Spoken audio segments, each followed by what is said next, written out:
sebelah kiri ada yang pakai kaos Ganjar Pranowo ya.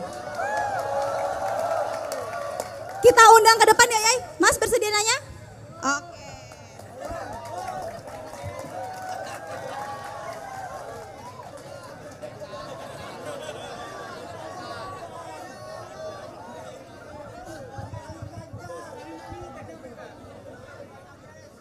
Ya, perkenalkan nama saya, panggilannya Pak Cekemon. Mon. Langsung saja. Dari rakyat biasa aja Pak, rakyat jelata. Saya ingin bertanya, Bapak sering menyebutkan bahwa IKN akan dilanjutkan, akan dibatalkan atau itu menurut saya abu-abu Pak. Karena Bapak bilang nanti tunggu masalah dasarnya selesai dulu. Nah, Pak, di Lampung ini ada contoh konkret Pak, Kota Baru di sana 15 menit dari sini mangkrak. Buktinya proyeknya mangkrak, masalah dasarnya nggak selesai-selesai sampai hari ini. Nah, jadi menurut saya Bapak ini hanya cari aman saja, mengatakan IKN akan dilanjutkan tapi nanti. Kalau menurut saya tegas saja Pak, mau lanjut enggak, alasan. Kami dari undangan mendapatkan undangan. Oke, kita masuk ya. Ya betul. Nah 14.30 tapi di sini saya meminta atensi dari Pak Anies. Kenapa dia bisa hadir telat? Ya, dan saya tanyakan, Pak Anies di sini siap berapa jam, Pak? Oke, siap. Terima kasih, Mas. Nanti aja. Oke. Kita mulai ya teman-teman ya, karena dari tadi udah mulai, karena dari tadi udah panas. Boleh kondusif dulu supaya bisa kita mulai, supaya bisa kita desak Pak Anies. Betul? Jawab dulu. Oke, kita mulai ya. Pak Anies, Assalamualaikum warahmatullahi wabarakatuh. Tabi pun, oke teman.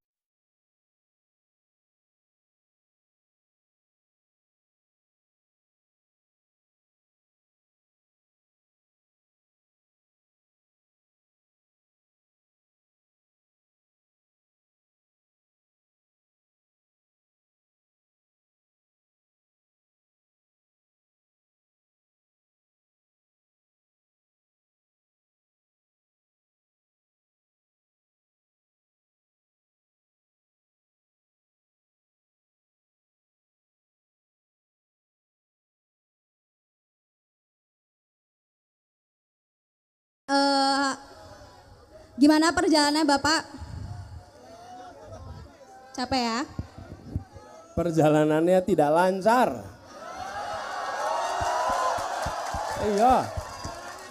Iya. Saking ramenya kalau mau keluar dari tempat susah sekali. Minta maaf jadinya datang terlambat di tempat ini. Ya. Jadi iya. Memang jalannya rusak.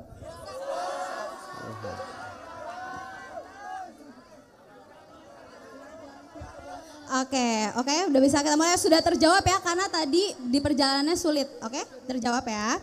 Pak Anies. Ya, jadi minta maaf kami datangnya terlambat. Kalau menurut jadwal kita 15.15, kita terlambat 30 menit lebih. Mohon dimaafkan karena memang tadi kami dari Lampung Tengah dan setiap kali acara luar biasa teman-teman saudara-saudara kita di Lampung ini selalu menyambut dengan hangat. Terima kasih. Tapi konsekuensinya jadi delay. Jadi mohon dimaafkan datangnya terlambat di sini ya. Kita mulai Pak Anies. Pak Anies izin memperkenalkan diri, nama saya Amanda Putra Amelia. Saya akan memandu acaranya kali ini. Desak Anies ini kebetulan ada di Jakarta, di Bandung, di Jogja, Medan, Banjarmasin. Tapi teman-teman Lampung gak mau kalah nih Pak. Mereka menyuarakan banyak banget komen minta di Lampung dan siap mendesak Anies, benar? Oke, kita langsung masuk segmen pertama ya, yaitu gimana Nis?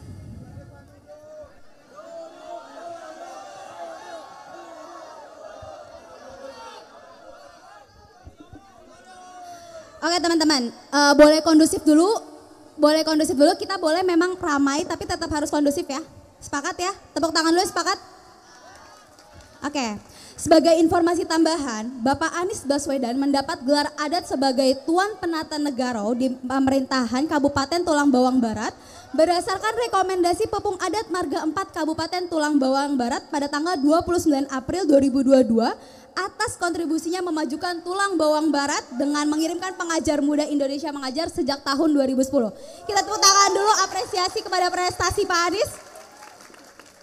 Pak Anies izin, mungkin di Medan panggilannya Bang, kalau di Bandung kemarin panggilannya Kang, kalau Lampung punya panggilan sendiri namanya Kiai.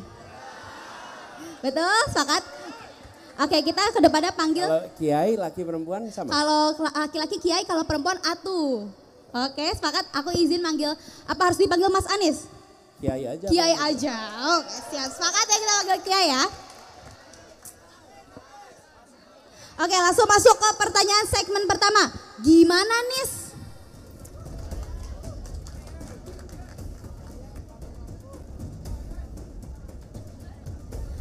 Pak Anies, Kiai Anies, untuk segmen pertama ini kita berikan 2 pertanyaan yang diangkat dari isu lokal ya. Pak Kiai bisa menjawab dalam 2 menit. Kita langsung mulai aja ya.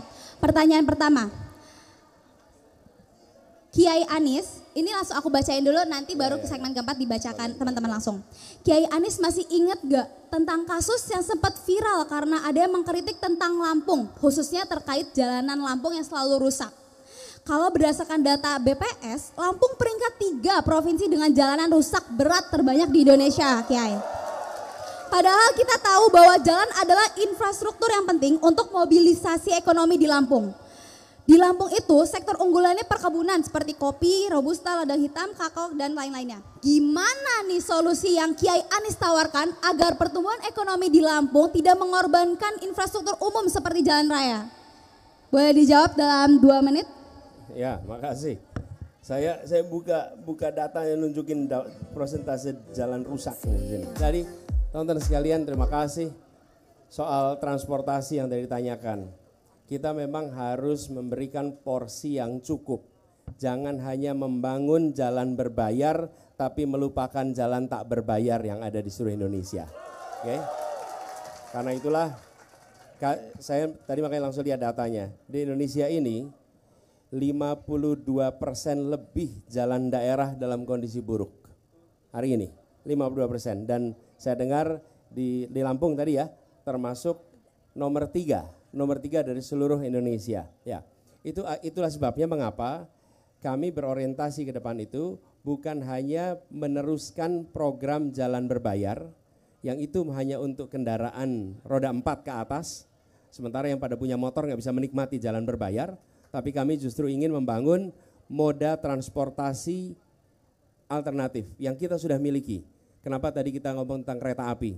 Kita ingin membangun jalur kereta api, double track yang sekarang sudah ada. Sekarang ini adanya dari Bakahuni sampai Tanjung Karang, 1 track sehingga 300-an kilo ditempuh dalam waktu kira-kira 9 jam. Kita berencana itu membuat menjadi double track sehingga bisa ditempuh dalam waktu yang relatif singkat, bukan hanya untuk logistik tapi juga untuk penumpang manusia. Dan kendaraan pribadi, kendaraan itu yang menggunakan jalan, ini alokasi anggarannya harus proporsional supaya prinsip keadilan terpenuhi. Ini prinsip yang kami selalu pegang ketika kami bertugas. 1 kata aja, keadilan. Dan ketika keadilan itu diterapkan dalam mobilitas, maka pertanyaannya apakah kita mengalokasikan anggaran yang cukup antara jalan berbayar dengan jalan yang tak berbayar. Bila kita tidak alokasikan cukup, maka yang menikmati jalan kita hanya yang memiliki mobil roda 4 ke atas. Sementara roda 2 ke bawah, roda 4 ke bawah mereka tidak bisa menikmati. Jadi justru itu perbaikan jalan dan memastikan jalan tak berbayar lebih diberikan perhatian oleh pemerintah. Gitu jawabnya. Tepat waktu sekali Kiai Anies menjawab ya. Tapi juga saya kebetulan ingat, nah ini ada, saya boleh kenalkan sedikit ngomong soal moda kereta api. Salah satu yang pernah bertugas memimpin MRT di Jakarta adalah putra Bandar Lampung Pak Aprindi. Boleh Pak Aprindi? Beliau putra Bandar Lampung, tinggal di sini. Di mana Pak? Kedaton. Tinggalnya di Kedaton. Beliau pernah memimpin MRT. MRT itu salah satu proyek kereta api di bawah tanah yang ada di Jakarta. Oke. Baik, Kiai Anies terima kasih atas jawabannya. Tapi tetap ya teman-teman, kita akan tagih janji Kiai Anies bahwa pembangunan jalan tidak berbayar. Oke, sepakat? Ini teman-teman ratusan orang di sini menjadi saksi ya. Oke Kiai, siap ke pertanyaan kedua ya Kiai ya. Pertanyaan kedua, sepanjang Januari sampai Juli 2023, Dinas Pemberdayaan Perempuan dan Perlindungan Anak Lampung mencatat 307 kasus kekerasan dan pelecehan. Yang mana mirisnya lagi kasus ini terjadi di wilayah terdekat mereka, yaitu rumah atau sekolah. Gimana nih Kiai Anies untuk menciptakan ruang aman bagi anak-anak dan perempuan? Boleh ditanggapi 2 menit. Ya. Ada 4 kelompok di masyarakat yang harus mendapatkan perlindungan dan perhatian ekstra. 4 kelompok. 1 tadi disebutkan adalah perempuan, khususnya ibu hamil. Yang kedua adalah anak-anak. Yang ketiga adalah lansia. Yang keempat adalah penyandang disabilitas. 4 kelompok ini itu harus ada perhatian ekstra, fasilitas ekstra karena mereka rentan atas masalah. Nah, saya ingin sampaikan bukan akan ya, tapi ini yang kami kerjakan. Di Jakarta punya fenomena yang sama. Apa yang kita kerjakan? Kita membangun 19 pos pengaduan. Dan kita membuat sebuah nomor hotline untuk siapa saja bisa menelpon bila mengalami ancaman kekerasan. Nomornya 112. Ini seperti hotline yang dikenal di barat namanya 911. Ini 112, sehingga di mana saja, kapan saja ada peristiwa, tahu kemana harus lapor. Dan ketika mereka menghubungi, maka akan disiapkan bantuan, bahkan disiapkan safe house. Ada safe house, kita siapkan safe house untuk dilindungi. Dan bila ternyata mereka alami kekerasan dan harus mendapatkan visum, ketika mereka memproses visum itu, seluruh biayanya ditanggung oleh Pemprov DKI Jakarta, walaupun KTP-nya bukan DKI. Kenapa? Saya itu sering sampaikan, kenapa sih pelayanan negara berbasis KTP? Wong semuanya rakyat Indonesia. Jadi tidak usah lagi berbasis KTP. Kalau ada rakyat Indonesia mengalami ancaman, maka tugas negara memberikan perlindungan tanpa tanya Anda berasal dari mana. Ya. Nah, pendekatan serupa yang kita harus lakukan. Sehingga ketika korban mengalami kekerasan, dia tahu kemana harus lapor. Dan institusi yang punya tanggung jawab untuk mengelolanya, tahu SOP-nya dan tahu langkah yang harus dikerjakannya. Oke Kiai, tepat waktu lagi ya. Udah waktunya habis. Cukup terdesak Kiai. Saya ini dipanggil Kiai rasanya kayak jadi Kiai Ustadz gitu. Pak Kiai gitu kan. Enggak, tapi kan Yai, oke baik. Yai. Kebetulan Manda ini juga lulusan Universitas Lampung, jadi cukup kapan dengan bahasa panggilan. Oke, kita langsung udah cukup jadi terdesak. Saya panggilnya Atu. Atu, oke, kita belum salah Pak. Atu siapa? Atu Amanda. Yai Anies, oke? Yai, gak usah banyak basa-basi karena kita butuh gagasan, kita butuh perubahan. Kita langsung masuk segmen kedua, spill dong Nis.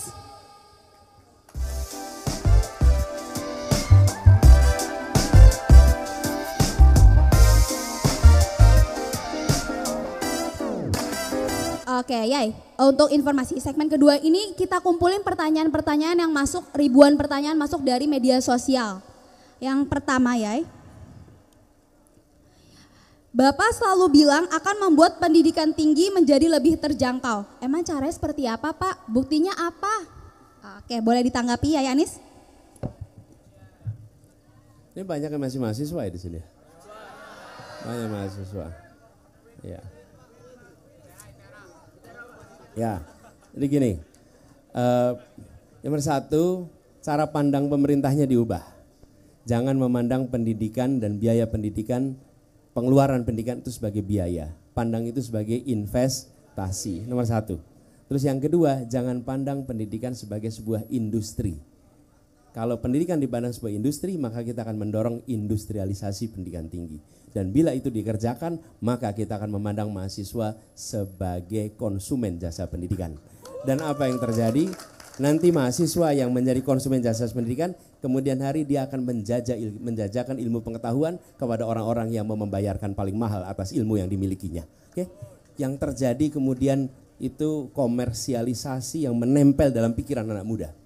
Kenapa? Saya bayar kuliah mahal, saya dapat ilmunya, nanti saya akan jajakan ilmu saya kepada orang yang akan membayar paling tinggi. unsur pengabdian hilang, unsur idealisme hilang. Padahal perguruan tinggi dalam sejarahnya di Republik ini adalah supplier pejuang untuk perubahan. Dari mulai zaman Belanda sampai ke depan. Karena itu menurut saya harus dikembalikan ini. Caranya apa? Alokasi anggaran yang lebih besar. Sehingga beban yang harus ditanggung oleh keluarga turun. Hari ini kita punya program banyak. Pemerintah punya untuk masyarakat berlatar belakang keluarga ekonomi lemah. Masalahnya yang ekonomi lemah banyak bantuannya. Yang di tengah ini yang nggak bisa dapat apa-apa. Betul kan? Yang di tengah mereka kaya bukan, tapi miskin juga tidak. Nah, jika kita suntikkan dana lebih besar ke pendidikan tinggi, maka beban yang harus ditanggung keluarga berkurang. Nah, ini yang kami ingin dorong ke depan. Dengan cara seperti itu, maka yang berada di kampus, pengelola kampus tidak diorientasikan untuk mencari biaya operasionalnya. Karena begitu mereka mencari biaya operasional, mereka bukan pedagang, mereka bukan entrepreneur. Ya paling gampang adalah bebankan biaya itu kepada mahasiswa. Dan begitu dibebankan pada mahasiswa, terjadilah praktek tanpa disengaja industrialisasi pendidikan tinggi. Kira-kira begitu. Oke, Kiai.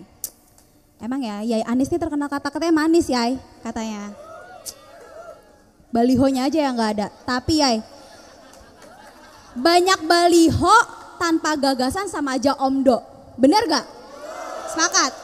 Masalahnya Yai Anies punya gagasan gak? Betul? Oke, kita lanjut ke pertanyaan kedua. Dari akun Gamapila. Yai Anies, kalau jadi presiden, privilege apa yang sebenarnya anak Bapak bisa dapatkan tapi tidak diizinkan mendapatkannya? Digunakan, sorry.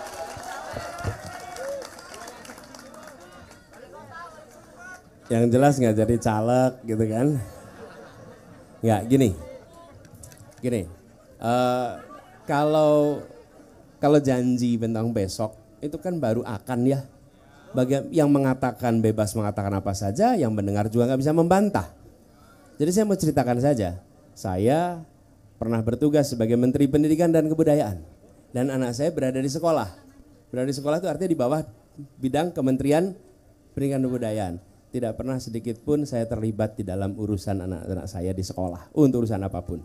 Bahkan ketika mereka mendaftar ke sekolah, ya mereka daftar sendirian. Justru punya beban. Kalau saya ini rasanya risih ngontak kepala sekolah, risih ngontak rektor. Dan saya ingat ketika 2016 kalau tidak salah, anak saya itu lulus SMA. Kan kalau SMA itu ada apa yang diterima langsung itu namanya SNMPTN. Nah dia sekolah di lab school, yang anak lab school di Jakarta yang siswanya itu banyak sekali yang diterima di SNMPTN. Dan anak saya termasuk yang tidak diterima. Okay? Dan ketika tidak diterima justru jadi berita. Dan dia tuh merasa juga kenapa saya tidak diterima jadi berita. Dan itu merasa kan saya nggak melakukan sesuatu yang salah gitu. Dia harus mengikuti ujian sendiri, yang ujian itu namanya SBM, dan dia harus mengikuti ujian sendiri dengan apa tegang. Kalau tidak, karena dia tahu bapaknya nggak akan ngebantuin. Dan alhamdulillah anak-anak itu diterima di Fakultas Hukum UI dan alhamdulillah tahun lalu selesai kuliahnya 2 tahun lalu. Saya nggak ikut-ikut. Jadi kira-kira gini, saya udah ceritakan yang saya kerjakan kemarin. Jadi kira-kira besok ya akan sama dengan kemarin. Bapaknya tidak akan memberikan fasilitas ekstra untuk anaknya, gitu ya. Oke, terima kasih Yai Anies. Cukup puas teman-teman? Puas dengan jawaban Yai Anies? Jadinya mau mendesak atau mau perubahan? Desak untuk perubahan ya. Ini teman-teman ke Lampung luar biasa pertanyaannya Anies. Oke, masuk ke pertanyaan ketiga.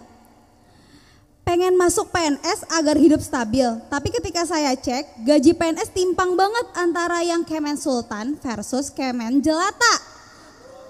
Apa solusinya Yai Anies? Tolong nih masyarakat teman-teman milenial nih pusing Yai, mau nikah tapi nggak ada duit, pekerjaan sulit, gimana dong? Gaya hidup elit, aduh Yai, gimana nih Yai? Tolong dijawab ya. Masalahnya. Memang ada ya istilahnya itu ya, Kemen Sultan sama Kemen Jelata, Kemen non Sultan. Ya, jadi gini kalau saya melihat berada di dalam pemerintahan memang harus bekerja atas nama negara dan sudah saatnya juga ada kesetaraan di dalam pemberian remunerasi. Nah, remunerasi ini ada gaji dan ada tunjangan. Nah, tunjangan kinerja sudah seharusnya disambungkan dengan kinerja. Kalau gaji memang berdasarkan pada pangkat jabatan.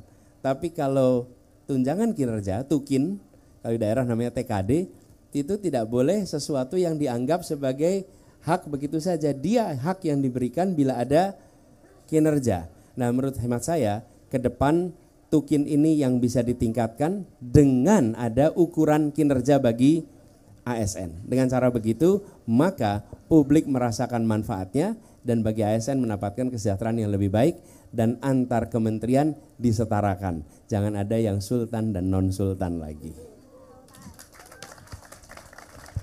Ini katanya desak Anies tapi terjawab semua. Gimana dong?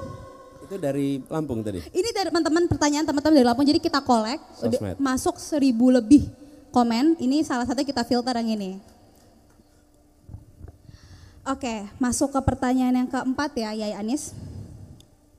Anggaran APBN untuk IKN di 2023 adalah 29,4 triliun. Sedangkan untuk membangun rel kereta Trans Kalimantan sepanjang 2.428 km di 2017 adalah 22,9 triliun. Berapa? 22,9 triliun.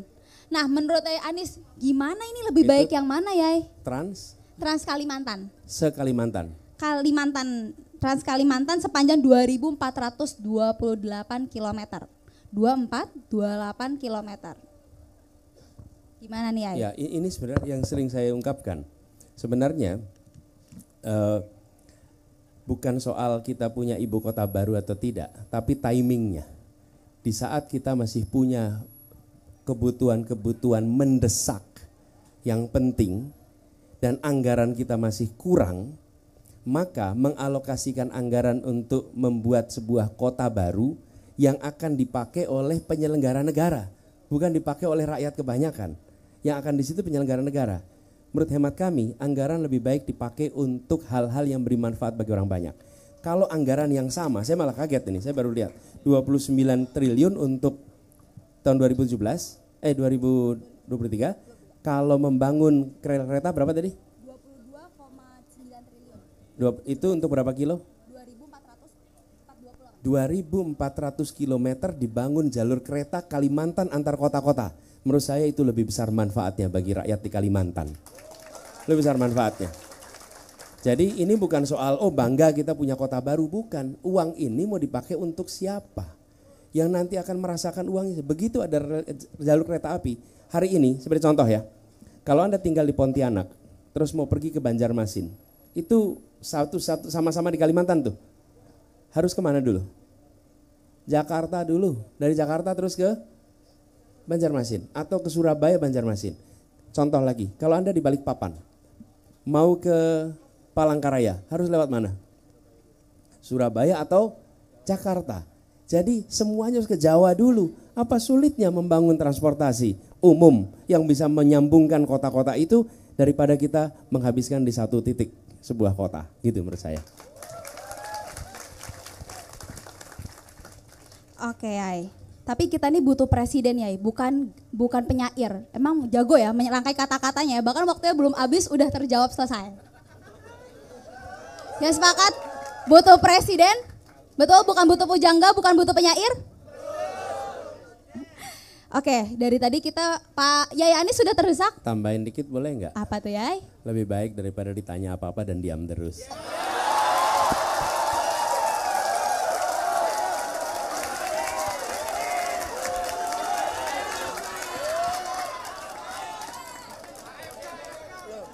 Kita ini gimana coba? Ditanyain, ini kan lucu nih, ditanyain, jawab, dibilang ini berkata-kata. Kalau nggak jawab gimana? Namanya juga pertanyaan. Memang dijawab pakai apa pertanyaannya?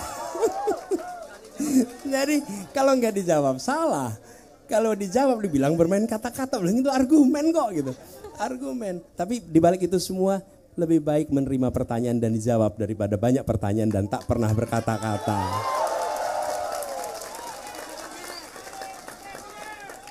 Kayaknya ini jadinya nggak terdesak ya Bapak ya? Bapak terdesak, Yai Anies terdesak nggak nih? Tergantung atu.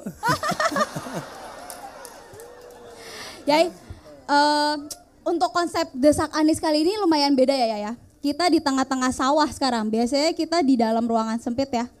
Ini sawah ini ditanam padinya sama masyarakat Lampung langsung ya. Yang ingin harga ekonomi itu stabil. Perekonomian itu stabil, pertanian stabil. Betul teman-teman sekali? Jadi ya mohon nih teman-teman Lampung tuh udah bosen banget untuk labeling kota begal ya katanya. Bosan ya teman-teman ya, kota begal. Kota begal tuh sangat identik dengan kota Lampung. Jadi apakah akan ada nih Yai? Akankah hilang ya label itu? Dari tadi kita serius banget ya Yai. Aku aja jadi atau jadi gerah sendiri. Kita kali masuk segmen ketiga ya. Serius amat nih.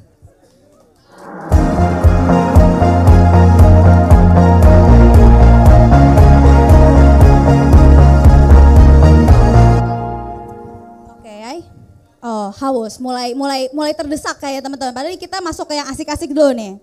Yai masih semangat, masih kuat menjawab desakan-desakan teman-teman sekelik Lampung? Bismillah, amin. atau mau atau mau joget dulu sedikit biar rileks? Oh nggak bisa. Oh Yai Anies nggak bisa joget katanya. Iya. Pinternya di kata-kata aja. Kalau ada gagasan tak perlu berjoget.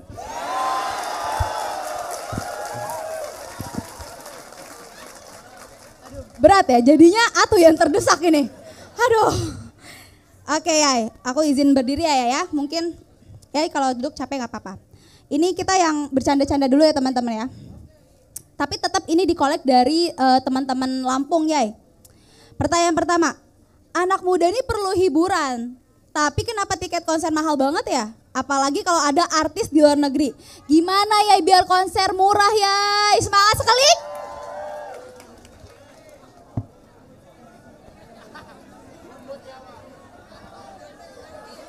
Wah, ini baru. Gini,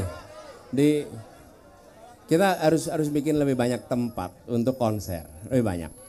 Dan kita waktu itu di Jakarta bangun namanya Jakarta International Stadium. Oke. JIS itu dibangun sebagai sebuah bangunan yang bisa ditutup atasnya sehingga hujan dan panas sekalipun itu bisa digunakan. Nah, konsepnya bukan hanya untuk olahraga tapi juga untuk kegiatan seni. Saya pernah 2 kali nonton konser di sana. Dewa sama Niji di situ. Saya nonton dan harga tiketnya terjangkau. Nah, kami melihat bila kita punya lebih banyak lagi tempat-tempat seperti itu, maka kita lebih kompetitif kemudian. Dan kalau itu kompetitif, maka insya Allah harganya akan bisa lebih murah. Jadi fasilitas-fasilitas konser seperti itu harus ditambah. Saya sendiri melihat olahraga, kegiatan seni itu bukan semata-mata sebagai olahraga atau seni saja. Itu adalah sebuah tempat event yang mempersatukan. Karena ketika datang sebuah konser, maka latar belakang apapun semua akan menikmati dengan suasana kegembiraan yang sama. Itu perasaan itu gak bisa dibeli pakai rupiah. Itu adalah suasana yang luar biasa. Jadi satu itu. Kemudian yang kedua yang terkait dengan segala macam pajak untuk masuk. Kenapa? Karena pendapatan yang bergerak dari perekonomian ketika ada sebuah konser itu ribuan orang datang. Itu menggerakkan perekonomian dan pemerintah bisa dapat pajak yang lebih besar daripada pajak yang terkait dengan datangnya artis. Kalau itu bisa kita kerjakan, kita akan kerjakan itu untuk mengurangi biayanya. Luar biasa ya. Coba sekelik tepuk tangan di sini siapa yang ketemu ayangnya di konser? Oh malu-malu kucing, nggak ada jadinya. Ketemu mantan, aduh ibu. Jadi sepakat ya. Kiai Anies ini sepakat untuk membangun infrastruktur lebih ya, terutama tempat-tempat yang kesenian untuk supaya lebih murah ya, Yai. Jadi kita tunggu aja kali ya kapan dibangun stadionnya untuk Lampung atau GOR untuk Lampung, Yai. Karena aku kebetulan kuliah di Lampung, Universitas Lampung, mau olahraga tuh sulit Yai, karena jalanannya pakai batako. Kalau mau ke GOR jauh, mahal, dekat kampus gak ada. Jadi gitu ya. Katanya gornya bagus di sini. Wah, bener nggak nih? Nih yang masyarakat lokal bener nggak nih? Digusur. Oh.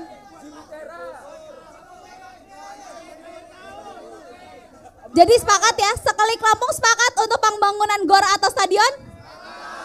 Kita nantikan ya, semoga Yai Anies ini terbukakan pemikirannya kayak, oke Lampung kita buat stadion, kita tunggu berita itu ya Sekelik. Ya, nanti kita gini, saya tentu akan cek.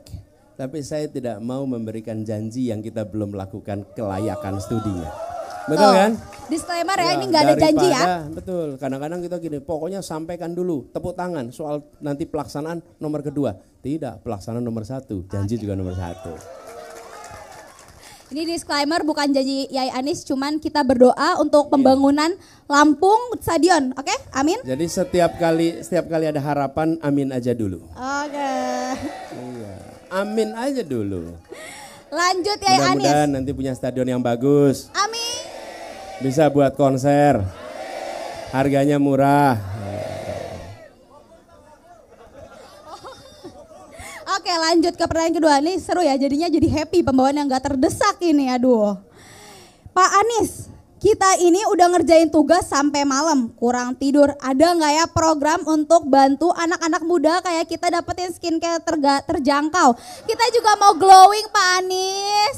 Luar biasa teman-teman, Lampung ini out of box.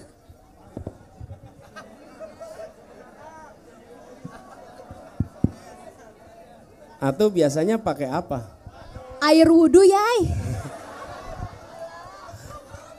Waduh, jawabannya akhlak betul nih. Gini, saya pernah datang ke X Beauty di Jakarta. Ada yang pernah datang belum ke X Beauty? Belum, pameran X Beauty. Yang perempuan mungkin ibu-ibu pernah datang. Itu adalah sebuah pameran produk-produk Indonesia. Dan mempesona. Kenapa mempesona?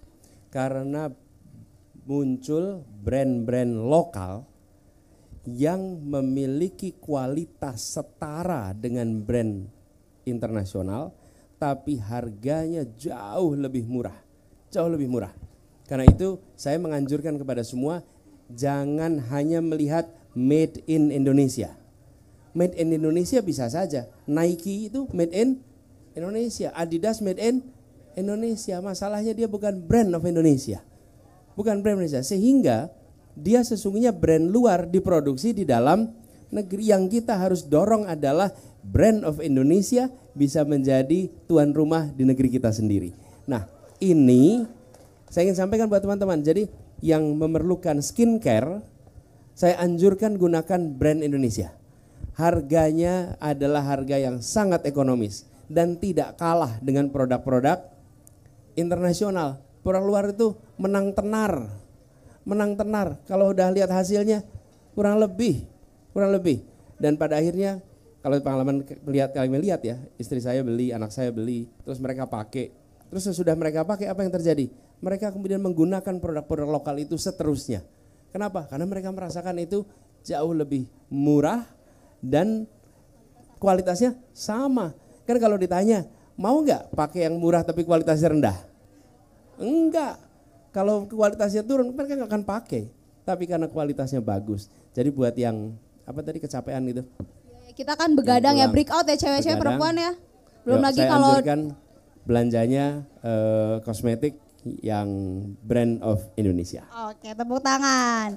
Jadi memang untuk salah satu memajukan pendapatan ya kita harus mendukung lokal ya, brand lokal.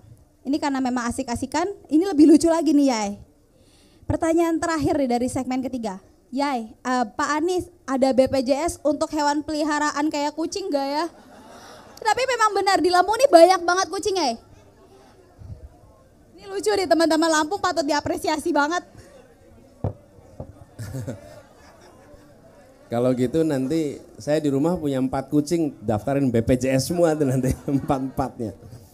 Ya, tapi ya memang kita harus merawat hewan. Menurut saya di semua tempat harus ada rumah sakit untuk hewan yang memadai.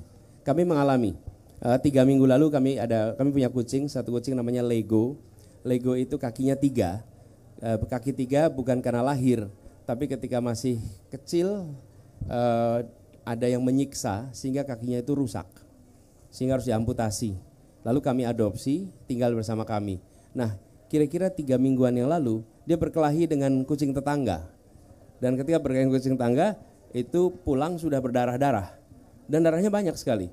Berdarah banyak, lalu sampai akhirnya dibawakan ke rumah sakit hewan di Ragunan. Ragunan itu ada kebun binatang sekaligus tempat rumah sakit hewan. Dirawat di situ sampai dirawat hampir seminggu itu dirawat di sana untuk recovery. Jadi memang kenyataan itu ada. Tapi saya nggak yakin kalau itu perlu BPJS. Menurut saya itu perlu ada rumah sakitnya, tapi bukan BPJS-nya. Karena saya ngebayangin BPJS unit kucing gitu. Agak repot nanti itu. Tapi saya setuju konsepnya bahwa kita harus menyelamatkan makhluk, apalagi makhluk yang peliharaan kita, sebagaimana kita menyelamatkan saudara-saudara kita sendiri, gitu ya. Ini kayak bukan desak Anies, lebih ke desak Manda. Soalnya saya jadi bingung ya. Jadi bingung ini harus mendesak seperti apa. Pertanyaannya udah panas tapi jawabannya santai banget. Luar biasa ya Pak Yai Anies ya. Oke, cukup tapi kali ya seru-seruannya, pencitraannya cukup ya. Karena di sini tadi balik lagi kita carinya presiden, bukan pujangga, bukan penyair. Acaranya juga namanya Desak Anies. Jadi teman-teman di sini kita kayak masuk ke segmen keempat, Tanyain Anies.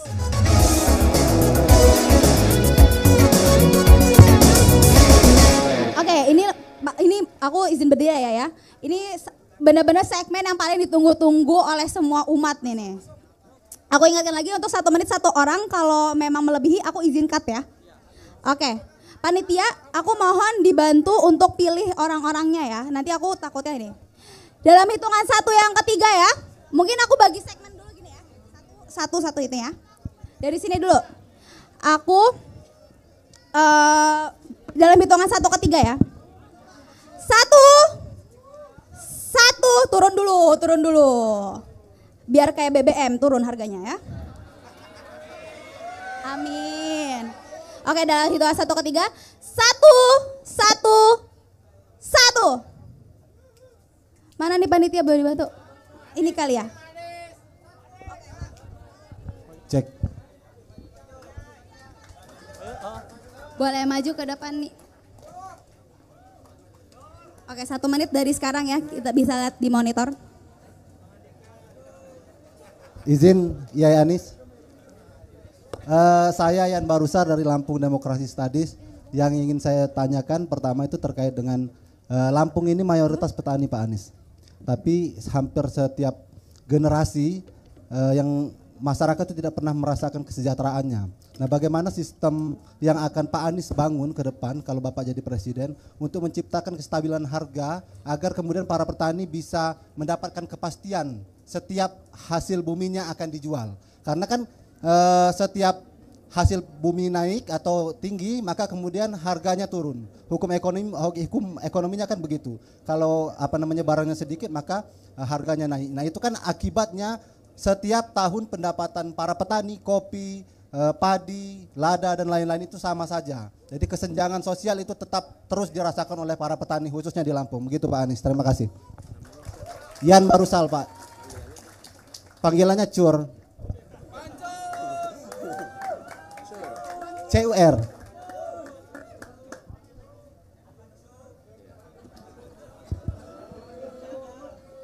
Siap. Oke, Yai 2 menit dari Saya sekarang. panggil Yai Cur ya. Siap, Yai Anies. Ya, Yai Cur. Terima kasih. Ini sebabnya mengapa kami berpandangan anggaran pemerintah itu tidak dialokasikan untuk membangun food estate, tapi justru untuk kontrak farming. Ya, apa artinya kontrak farming? Kontrak farming itu bukan mengontrak petani sebagai buruh, bukan. Tapi petani melalui Gapoktan atau melalui koperasinya itu menghasilkan produksi beras, gabah ya. Kemudian ada pembeli yang memiliki kontrak kerja selama tahun yang disepakati. Kami pernah mengerjakan itu, Yai Cur, di Jakarta. Jadi kami di Jakarta itu kan nggak punya sawah, tidak punya produksi beras. Jadi kami bekerja sama dengan Gapoktan, dengan koperasi, kerjasama kontrak 5 tahun, disepakati range harganya. Paling rendah berapa, paling tinggi berapa, selama 5 tahun. Nah dengan adanya kontrak itu, petani itu menanam dengan rasa tenang. Karena dia tahu sudah akan ada pembeli. Dan kami di Jakarta tidak khawatir karena kami tahu kami akan dapat pasokan dengan harga yang range-nya sudah disepakati. Lalu bagi petani, adanya kontrak itu, dia bisa mendapatkan kredit untuk mekanisasi pertanian. Dan dia bisa ke bank BRI unit desa, kalau sampai perlu pinjam, punya kontrak tuh. Bahwa akan ada yang membeli dengan harga yang sudah disepakati. Jadi kontrak itu menenangkan petani, menenangkan juga bagi kami yang membeli. Nah itulah yang disebut sebagai kontrak farming. Bila itu kita kerjakan di berbagai wilayah Indonesia, maka petaninya tenang, konsumennya juga tenang, harganya juga stabil. Dan mata rantai yang panjang itu bisa dikurangi karena langsung. Oke ya Anies, waktunya habis, cukup ya? Cukup, nggak boleh ditanggapin lagi ya? Oke, salaman lu biar damai. Oke ya, biar karena banyak banget nih, banyak banget. Nanti kita sabar, kita ambil sisi kiri dulu ya teman-teman ya, seklik. Untuk disclaimer, Desak Anies ini memang ditujukan acara untuk anak milenial, tapi bukan buat nyari suara biar ngedukung Yai Anies. Makanya Yai kalau Yai perhatiin di sebelah kiri ada yang pakai kaos Ganjar Pranowo Yai. Kita undang ke depan ya Yai, Mas bersedia nanya? Oke.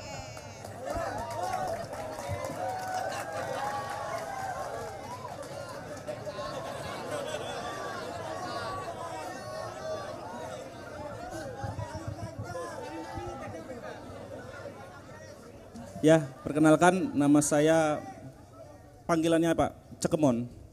Mon. Langsung saja. Dari rakyat biasa aja Pak, rakyat jelata.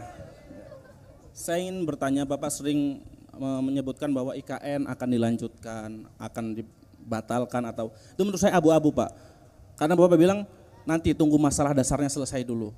Nah Pak, di Lampung ini ada contoh konkret Pak, kota baru di sana 15 menit dari sini mangkrak.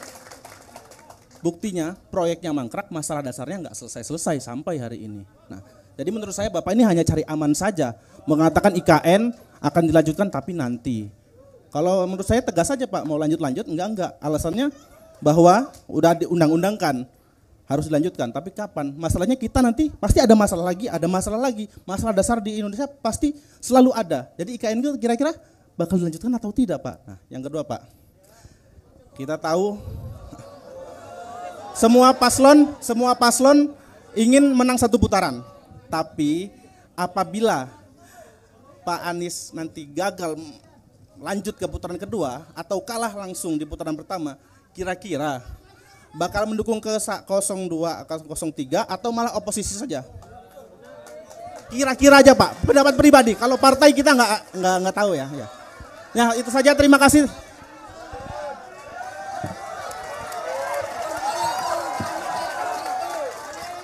Ya, ini saya tadi sebelum jangan. Kita harus menghormati pilihan, betul tidak? Iya. Bahkan menurut saya, Bung Mon ya panggilannya, Yai Mon ini adalah contoh seorang yang demokratis. Karena dia mau datang sebuah acara dan ketemu pasangan yang bukan yang dia dukung. Betul tidak? Nah, dan kita semua harus demokratis juga, menghormati. Inilah indahnya Indonesia, jangan dirusak, ya. Ya, nah, saya mau sampaikan begini. Jadi, kenapa IKN itu sudah sebagai sebuah proyek sudah ditetapkan oleh undang-undang, oke? Undang-undang. Nah, saya melihat pertanyaan paling mendasar, siapa yang akan menggunakan IKN itu? Yang akan menggunakan adalah aparatur negara. Aparatur negara. Dari mulai presiden sama pejabat-pejabat dan pekerja pemerintah pusat. Satu tempat itu. Oke. Ini sama seperti Tadi saya coba cek tapi kok nggak ketemu datanya. Di Lampung misalnya, di Lampung nih, ada kalau tidak salah 51% sekolah di Lampung itu statusnya rusak berat nih. Sekarang kita punya uang. Uang ini mau kita pakai untuk apa? Memperbaiki sekolah 51% yang rusak berat nih. Atau mau dipakai untuk membuat gedung baru bagi dinas pendidikan. Begitu. Jadi bukan soal urusan dasar kita akan selesai. Tapi kalau ini bukan urusan dasar, ini problem. Problemnya apa? Sekolah rusak. Sekolah rusak tidak ada anggarannya. Kenapa? Karena anggarannya dipakai untuk urusan yang lain. Pupuk, subsidi pupuk kita diturunkan kemarin. Nah sementara petani kita mengeluh soal pupuk. Lah kalau kita alokasikan anggarannya untuk membangun kantor, bagi siapa? Aparat negara. Aparat negara masih bisa bekerja dengan kantor yang sekarang. Nggak ada dampaknya. Oke? Jadi saya menghormati keinginan untuk membangun ibu kota, nggak apa-apa. Oke? Tapi hari ini kita sedang butuh menyelesaikan problem nih. Kalau sekolah rusak, itu berisiko. Oke? Kemudian puskesmas. Kalau tidak salah 40% dari kelurahan kita masih belum punya puskesmas. Jadi kita mau bangun mana? Mau bangun Kementerian Kesehatan yang bagus di Nusantara atau mau bangun puskesmas di seluruh Indonesia? Itu persoalannya Bung Mon. Jadi ini menjadi persoalan yang sudah jadi politis. Kalau politis apa? Pokoknya kalau saya mendukung si A, maka programnya saya harus dukung. Menurut saya harus objektif. Harus objektif. Objektif itu artinya apa? Kita menyatakan baik dan tidak berdasarkan penilaian objektif, bukan berdasarkan afiliasi politik. Jadi inilah sebabnya kenapa kita mendorong objektivitas, gitu ya. Dan yang kedua tadi soal saya tidak pernah berencana untuk menang 1 putaran. Oke, kami memang selalu berencana untuk 2 putaran.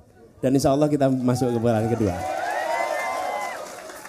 Jadi memang betul kami nggak pernah. Saya coba cek. Saya selalu mengatakan bahwa yang penting masuk putaran kedua. Kenapa? Karena kami udah pengalaman. Kalau banyak orang lain pilkada itu cuma 1 putaran. Hanya Jakarta yang pilkadanya 2 putaran. Jadi kalau saya ditanya, saya mindsetnya memang mindset 2 putaran, nggak pernah 1 putaran. Dari dulu dan lebih baik nih saya mau tanya nih, surveinya selalu nomor berapa kita? Saya nomor 3. Saya tanya, nih di ruangan ini yang pernah disurvei, acungkan tangan, pernah disurvei? Enggak pernah, Anda 1. Lumayan lah, kapan waktu itu? Agustus, sekali 1 orang di sini yang pernah disurvei. Alhamdulillah untung ada yang disurvei 1 orang nih. Okay. Kami selalu disurvei nomor 3, dulu di Jakarta juga begitu. Terus menerus disurvei nomor 3. Pas pilkada, nomor 2 dulu. Yang penting nomor 2 dulu. Habis itu baru 1, gitulah kira-kira. Insya Allah menang. Oke, terima kasih. Kita beri tepuk tangan untuk Yai Mon ini, makasih. Oke, luar biasa memang. Yai Mon kalau nanti berubah pikiran gak usah diumumkan. Ya, kalau diumumkan nanti repot beliau ya. Jangan, gak usah diumumkan. Ya izin, ini baru 2 pertanyaan di segmen keempat, udah mulai panas ya. Izin nanya dulu sebelumnya teman-teman. Yai udah makan? Tadi sebelum perjalanan sudah makan? Sudah ya, takutnya asam sulfatnya naik. Asam lambung, sorry yang naik. Asam lambung ya.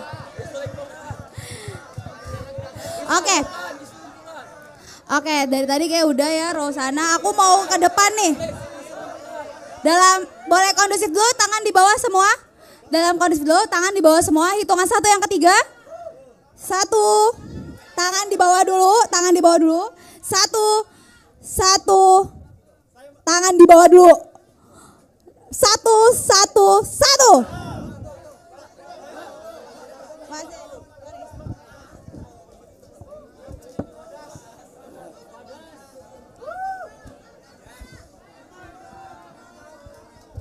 Selamat sore Mas Anies.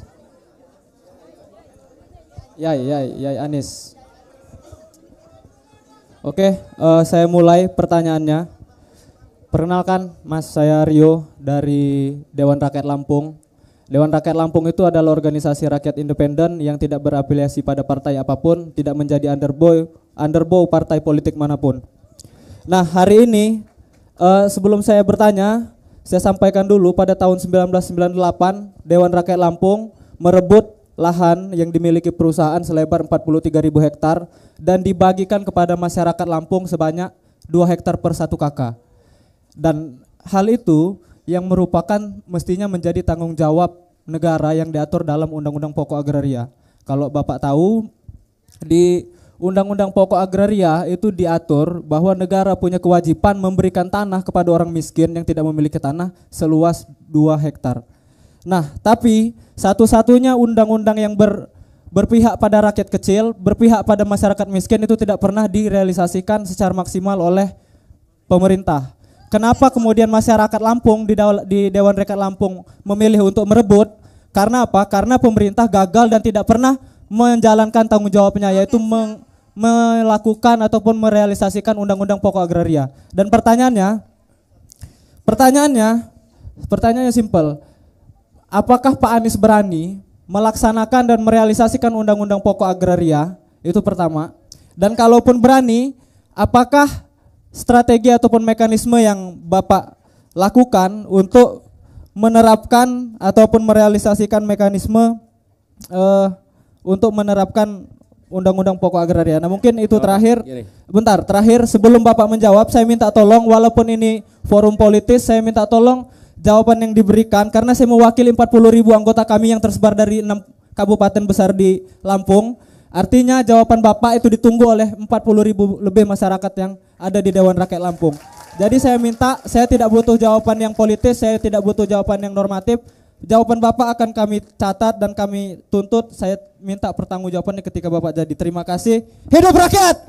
Hidup rakyat! Hidup rakyat! Rakyat bersatu! Terima kasih. Sebentar. Duduk dulu Mas, duduk dulu. Semangat, ya. Semangat. Kita ngobrol sebentar, yang relax ya. Saya mau tanya nih. Soalnya diburu-buru terus sama MC-nya. Enggak, saya malah kalau boleh nih ya, moderator tanya, Sir. Apa yang menyebabkan itu tidak terlaksana ya? Apa? Oke. Mungkin itu sebagai informasi buat saya. Ini bukan testing, bukan. Saya pengen tahu sehingga kami mengetahui yang persoalan di perkotaan, karena itu yang kita kerjakan di Jakarta. Tapi yang di sini saya pengen dengar. Iya ya. Oke, makanya kenapa pertanyaannya tadi soal berani atau tidak berani, Pak?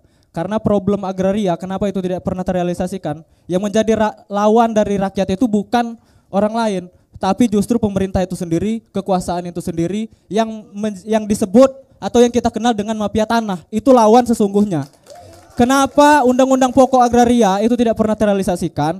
Karena politik ataupun pemerintahan itu sudah dikuasai oleh mafia tanah, oleh oligarki. Nah, pertanyaannya, hari ini kita semua tahu bahwa di republik kita bukan rahasia umum lagi, sudah menjadi rahasia umum bahwa pemerintah kita itu lebih tunduk pada orang yang punya uang, lebih tunduk pada orang-orang yang memiliki modal.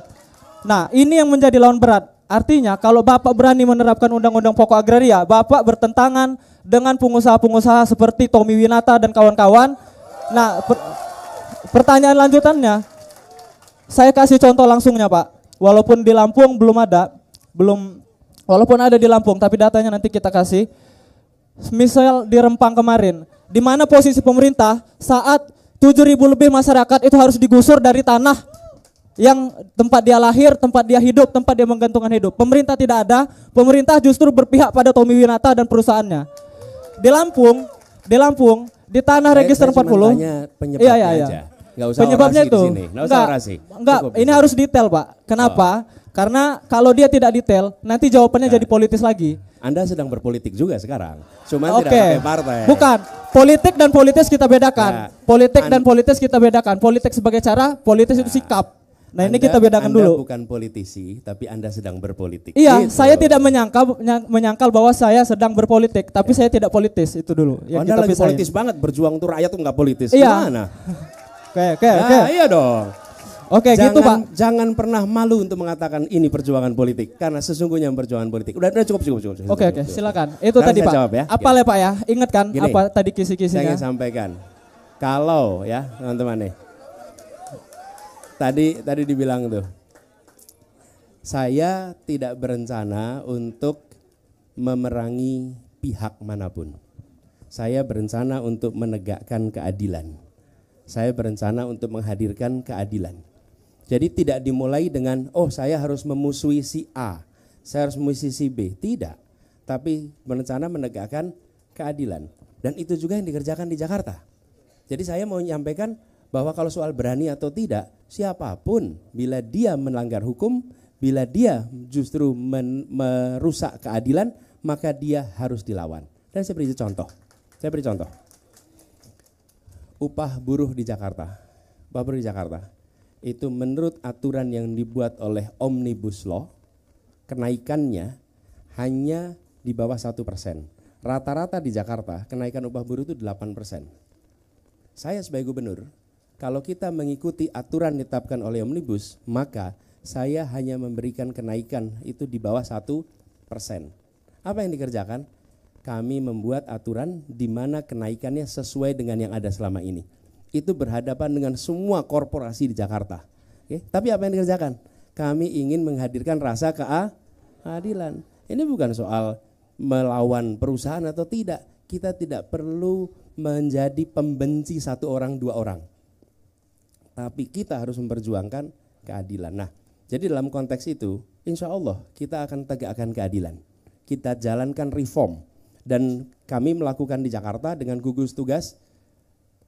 Kita membentuk gugus tugas untuk reformasi agraria. Dan yang diundang siapa? Yang diundang itu adalah aktivis-aktivis reformasi agraria. Dan pakar-pakar agraria masuk di dalam gugus tugas. Jadi aktivisnya nggak usah rame-rame di luar. Aktivisnya ikut dalam merumuskan kebijakan supaya timbul keadilan. Perdebatannya di situ. Dan di situ kemudian didiskusikan caranya. Dan itu juga yang kami kerjakan. Saya beri contoh, ada satu tempat namanya Tanah Merah. Tanah Merah itu tanah yang digunakan oleh rakyat puluhan tahun dan diakui sebagai milik BUMN. Saya tuh tanya sama BUMN, ini BUMN dulu beli tanahnya dari siapa? Oh enggak beli Pak, itu adalah bekas dari perusahaan Belanda. Oke, pertanyaan saya berikutnya, perusahaan Belanda dulu beli dari siapa? Memang ada perusahaan Belanda beli dari rakyat? Nggak ada lah, dia datang ke sini dia garis-garisin aja tuh. Pertanyaannya, untuk apa merdeka kalau rakyat itu tidak bisa dikembalikan kepada rakyat tanahnya? Betul tidak? Jadi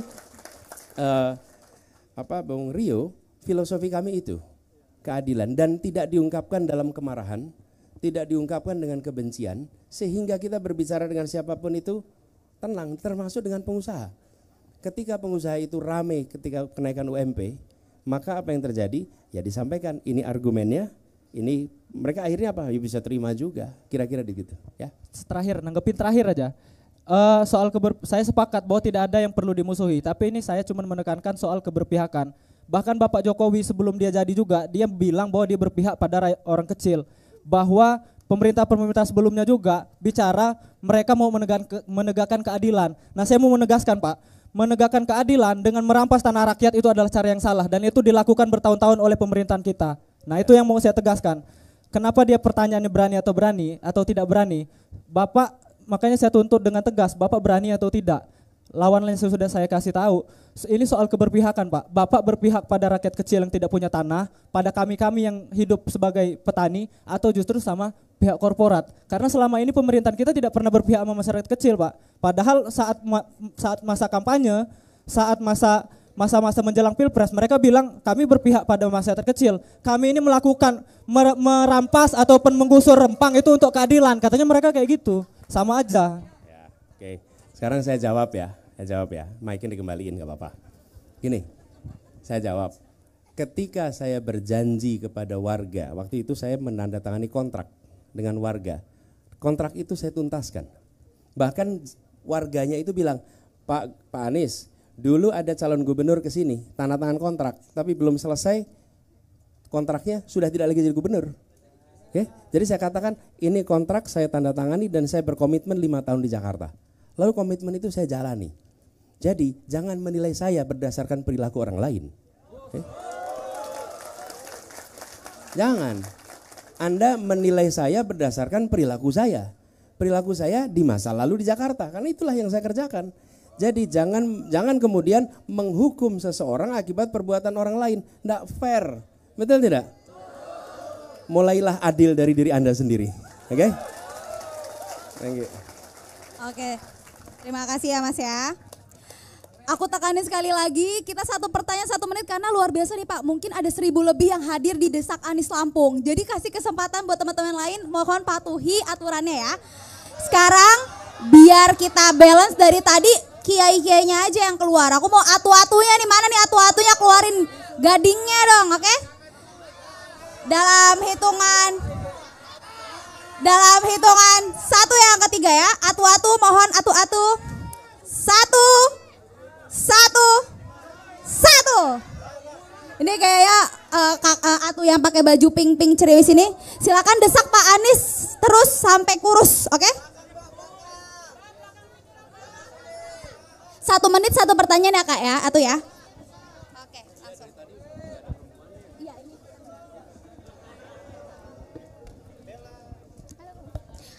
Selamat sore Pak Anies. Kiai Anies gitu. Perkenalkan, nama aku Bella Sardio.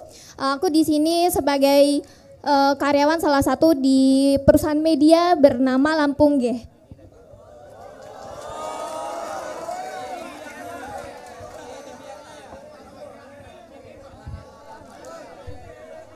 Oke, saya lanjut ya Yai. Ada apa dengan Lampung deh? Oh, media. Ya, salah satu media di Lampung. Oke, siap. Yuk, terusin. Kalau tadi disinggung untuk membangun sekolah, yang uang-uang tadi untuk pembangunan IKN, mending kita untuk bangun sekolah. Di sini saya mau singgung ke soal kepala sekolah hingga guru tak sedikit merasa terteror dengan urusan dana BOS dan lain-lain. Baik, apakah tenaga pendidik tersebut bersalah atau tidak? Jadi kalau di sini, mungkin juga di provinsi yang lain, kalau di kampung itu mau guru salah dalam penggunaan dana BOS atau dana-dana dari pemerintah, tetap merasa takut ya. Kemudian nih, kalau menurut saya harusnya mereka tetap fokus untuk bagaimana mendidik anak-anak nih. Karena dari mereka SD, SMP, SMA itu adalah bekal-bekal untuk melanjutkan pendidikan di ini. Oh langsung ya? Oh sedikit, saya di sini untuk menantang Pak Anies apabila jadi presiden, bisakah untuk mengecek mekanisme dana pendidikan hingga ke kampung halaman. Silahkan cek dana BOS yang diturunkan ke pemerintah hingga guru-guru di bawah. Apakah ada potongan hingga guru-guru di bawah itu sampai bingung. Ini apa yang mau dibangun? Katanya suruh bangun sekolah, tapi untuk bangun WC aja nggak cukup uangnya. Silahkan saya tantang kalau Pak Anies jadi presiden untuk cek langsung ke kampung-kampung halaman. Terima kasih. Ya, ini yang dikatakan Bella ini benar sekali. Dulu ketika kami mengirimkan guru-guru untuk menjadi pengajar muda, itu ketika kita datang ke sebuah kabupaten, saya kan bukan pejabat, saya aktivis NGO. Itu ketika datang banyak pemerintah daerah yang menolak. Kenapa? Mereka bilang mana ada orang-orang terbaik mau jadi guru di tempat kami Pak. Kenapa mereka menolak? Mereka mengira kami ini auditor dana BOS. Jadi dikiranya anak-anak itu dikirim untuk menjadi auditor dana BOS karena dana BOS-nya sering bermasalah. Nah, ini bukan hanya dana BOS, tapi juga ada banyak transfer dana langsung ke bawah ya, ke tingkat ujung, apakah sekolah, apakah desa, yang di situ bisa dilakukan digitalisasi sehingga mengurangi potensi pemangkasan sepanjang jalan. Kemudian yang kedua adalah smart planning, di mana pemanfaatannya itu bisa disesuaikan dengan kebutuhannya. Jangan pemanfaatannya sudah ditentukan dulu oleh pusat. Kalau dengan pusat, di lapangan kenyataan yang dibutuhkan beda dengan pusat. Dana desa juga sama seperti itu. Jadi pengalaman kami mengelola ketika kami di Jakarta dengan digitalisasi itu memudahkan sekali. Pada pelaporannya juga memudahkan dan pada pemanfaatannya dengan smart planning itu bisa dikerjakan. Lalu tentang otomatis pengawasan embedded di situ, otomatis jadi satu. Gitu ya, Bella, makasih. Mungkin sedikit Pak, soalnya gini juga Pak, ada juga. Oke deh, oke Pak. Biar kebagian atu-atu yang lain, tadi baru muncul satu nih atu yang cantik, aku butuh atu-atu lain. Oke, yang di belakang boleh duduk dulu atu-atunya. Oke, hitungan 1, ketiga ya, 1.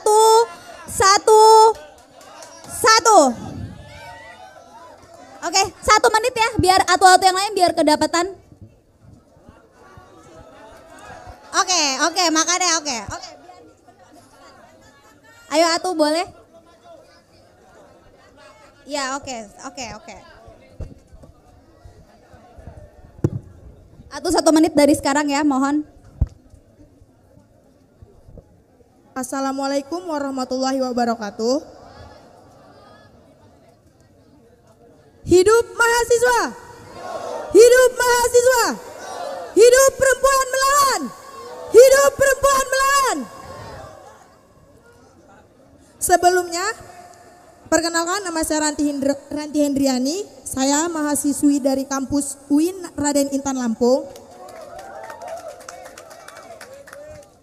Ingin sedikit melontarkan pertanyaan yang menurut saya pantas untuk Bapak jawab dengan tegas dan lantang. Bila Bapak adalah sebuah pemimpin, Bapak sudah tahu sendiri tanpa saya jelaskan lagi masalah mengambil uang itu adalah haram dan melawan hukum.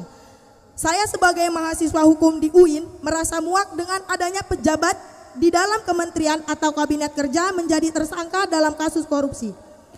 Apakah nantinya ketika Bapak menduduki kursi kerajaan di negara ini akan mengesahkan UU perampasan untuk para tersangka korupsi? Ketidakadilan di negara ini akan menjadi-jadi. Terima kasih, mungkin itu saja. Saya berharap Bapak bisa menjawab dengan tegas, lantang untuk memastikan bahwa Bapak lantas untuk menduduki kursi kepresidenan. Oke, Terima silakan kasih. Yai Anies 2 menit dari Namanya sekarang. Siapa? Ranti, panggilannya? Tika. Oke. Ya. Buat Atu Tika, terima kasih. Jawabannya kami sudah berkali-kali mengatakan itu salah satu hal pertama yang akan dikerjakan. Pengesahan Undang-Undang Perampasan Aset, dan itu sudah saya sendiri mengatakan, bahkan rekamannya ada. Sejak 2009 saya waktu itu di Paramadina sebagai rektor, kami menjadikan mata kuliah anti korupsi sebagai mata kuliah wajib untuk setiap mahasiswa, MKDU. Jadi mata kuliah dasar umum yang harus diambil oleh setiap mahasiswa, supaya mahasiswa punya pemahaman tentang apa itu korupsi, apa itu bukan korupsi. Dan pada waktu itu saya sudah menyampaikan bahwa Indonesia membutuhkan undang-undang ketentuan untuk pemiskinan, istilah saya waktu itu, pemiskinan koruptor. Karena hanya dengan dimiskinkan koruptor akan jera. Jadi kami sudah berkali-kali dan sekarang ditanya oleh Atu Tika, jawabannya tegas, ya itu akan dikerjakan. Terima kasih.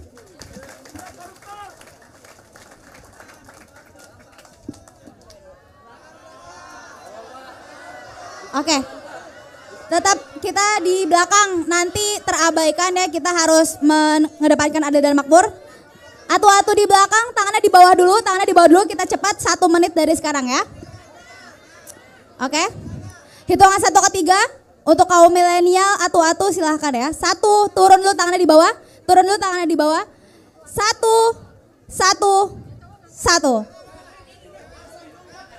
Silakan Mbak yang atau yang pakai baju hitam.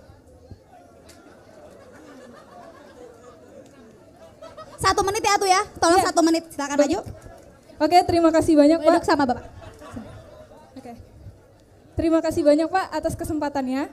Perkenalkan, saya Huriah Aina Mardiah dari Fakultas Hukum Universitas Lampung. Gitu. Panggilannya Aina Pak. Aina. Iya. Oke, baik. Di sini kita semua sangat memahami bahwa Pak Anies adalah seorang yang sangat menggeluti dunia pendidikan, Pak. Dan kita mengetahui bahwa hari ini komersialisasi pendidikan tinggi dan korupsi di sektor pendidikan itu sangat merambah dimanapun, termasuk Unila sendiri, gitu, termasuk di wilayah Lampung, gitu. Pertanyaan saya adalah bagaimana Bapak dapat mengentaskan korupsi di sektor pendidikan, yang pertama, dan kedua adalah bagaimana pendapat Bapak tentang aturan bahwa pemilihan rektor itu ada 35% suara menteri dalam pemilihan rektor, yang sehingga menurut kami Pak bahwa itu adalah cikal bakal masuknya oligarki di perguruan tinggi dan politisasi politik praktis yang masuk di perguruan tinggi hari ini. Mungkin segitu Pak. Terima kasih banyak. Oke, silakan Yai Anies ditanggapi 2 menit. Ya. Ketika bicara tentang institusi yang di situ ada praktek korupsi, maka nomor satu melihat apa dari sistem, institusi, aturan yang memberikan ruang bagi praktek korupsi. Perbaiki itu. Yang kedua, masukkan kriteria integritas sebagai kriteria utama di dalam seleksi kepemimpinan. Dan integritas ini adalah sesuatu yang bisa dinilai, bisa diassess. Ada rekam jejaknya. Kemudian yang ketiga adalah monitoring dengan menggunakan teknologi terkini di dalam pelaksanaan kegiatan di dalam institusi ini, termasuk institusi pendidikan. Itu yang pertanyaan pertama. Yang kedua tentang hak suara ya, 35%. Begini, kampus itu harus dikembalikan sebagai sebuah tempat ada kebebasan mimbar akademik. Dosen, kemudian mahasiswa itu diberikan kebebasan untuk mengatakan apa saja, mengungkapkan pikirannya yang semuanya mendasarkan kepada ilmu pengetahuan. Dan itu harus dijaga.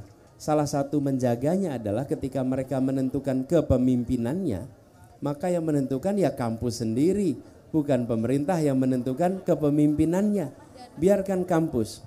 Yang harus dijaga, adalah di kampus itu proses politiknya harus sehat.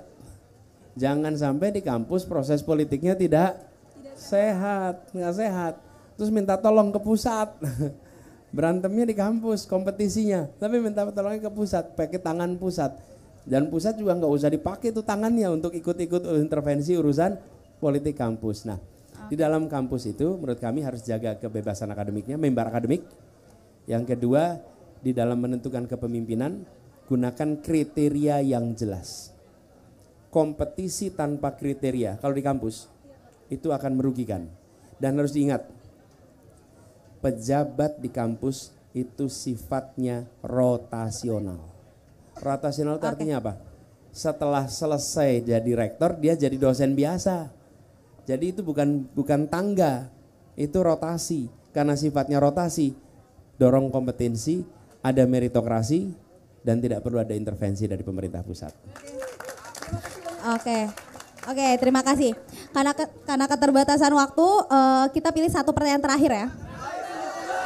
Tangan di bawah dulu, mohon kondusif, tangan di bawah. Tepuk tangan buat yang merasa puas dengan kinerja pemerintah Lampung. Tepuk tangan yang merasa tidak puas dengan kinerja pemerintah Lampung.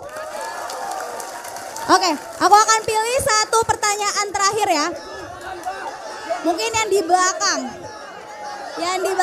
Oke, hitungan satu. Mas yang paling pojok belakang silakan ya Kiai.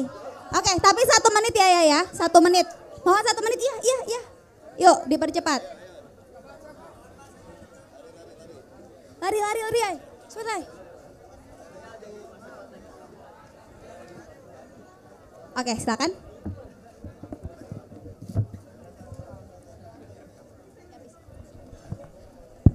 Cik. Baik, sebelumnya Assalamualaikum warahmatullahi wabarakatuh. Mungkin ini untuk Iai Anis. Pertanyaan ini udah pernah ditanyain untuk baca pres, salah satu baca pres itu terkait lowongan pekerjaan. Nah, nama saya Ardi Baskara, saya dari Universitas Lampung. Pertanyaan saya kemarin itu sempat ada salah satu baca pres ditanya terkait lowongan pekerjaan. Terus dia ngasih jawaban cari aja, buat aja jadi wirausaha aja gitu. Itu gimana gitu karena kita ini mahasiswa yang bakal 5 tahun lagi akan mencari kerja. Jadi di sini saya bukan mau ngajak untuk mendukung Iai Anis tapi lebih rasional dalam memilih pemimpin presiden Republik Indonesia untuk tahun 2024 sampai 2029. Jadi menurut Iai Anis gimana ini untuk mahasiswa mencari pekerjaan setelah lulus kuliah gitu. Terima Oke, kasih. Yai, boleh ditanggapi 2 menit Yai. Gini, menurut saya kita pemerintah harus mendorong pertumbuhan industri yang padat karya. Selama ini investasi di Indonesia meningkat drastis. Tahun 2013 investasi kita itu 3.300 triliun. Tahun 2022 1.200 triliun, naik 4 kali lipat. Tetapi penyerapan tenaga kerja per triliunnya itu turun. Artinya investasinya padat modal.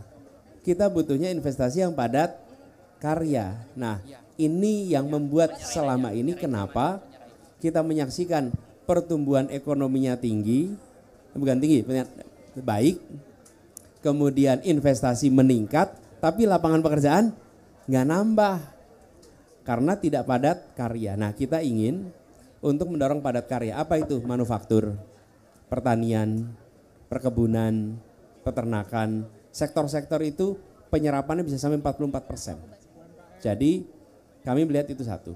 Lalu betul yang kedua, memberikan kemudahan akses permodalan untuk usaha mikro dan kecil. Supaya mereka langsung bisa menyerap tenaga kerja. Karena paling cepat. Di Jakarta itu begitu UMKM itu tumbuh, misalnya sebuah keluarga punya akses modal, beli mesin jahit 3, lalu salah satu ruangannya dipakai untuk mesin jahit, dia langsung merekrut tenaga kerja 3, langsung. Ketika bikin catering, langsung bisa merekrut tenaga kerja. Jadi UMKM itu salah satu yang paling cepat. Tapi UMKM itu kalau tidak diberi akses permodalan, dia tidak akan bisa tumbuh. Gitu ya, Bang Arya? Oke, luar biasa ya. Oke, Yai Anis, ini tadi udah ditutup sebenarnya pertanyaan, tapi ada salah satu mahasiswa yang mau ngasih hasil kajiannya Yai Anis. Boleh dimaju 1 menit ya. Yai Anis, ini ada salah satu mahasiswa yang bikin kajian, mau menyerahkan kajiannya. 1 menit dari sekarang ya. Baik, terima kasih. Assalamualaikum warahmatullahi wabarakatuh. Hidup mahasiswa. Saya izin Yai Anis menyambut dari rekan saya tadi, saudari Aina yang telah menyampaikan beberapa hal terkait bidang pendidikan. Jadi kami dari BEM Universitas Lampung menyoroti bidang pendidikan yang ada di Lampung dan Indonesia.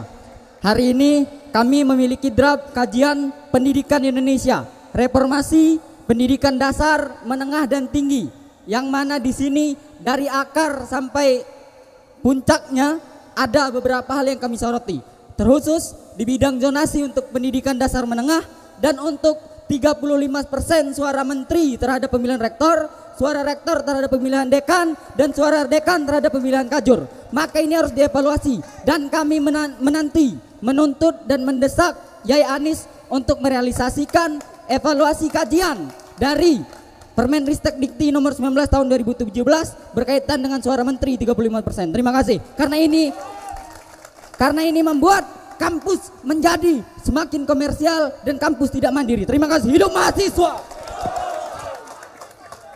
Oke, luar biasa ya. Terima kasih ya. Ini boleh difoto dulu. Oke teman-teman, demikianlah rangkaian acara Desak Anis kali ini. Aku mohon maaf, aku selaku Amanda Putri Ramlia, selaku pembawa acara, mohon maaf apabila ada salah kata, ada kekurangan. Jangan lupa terus pantengin Instagramnya Ubah Barang dan terus nantiin Desak Anis di kota-kota kalian ya. Wassalamualaikum warahmatullahi wabarakatuh.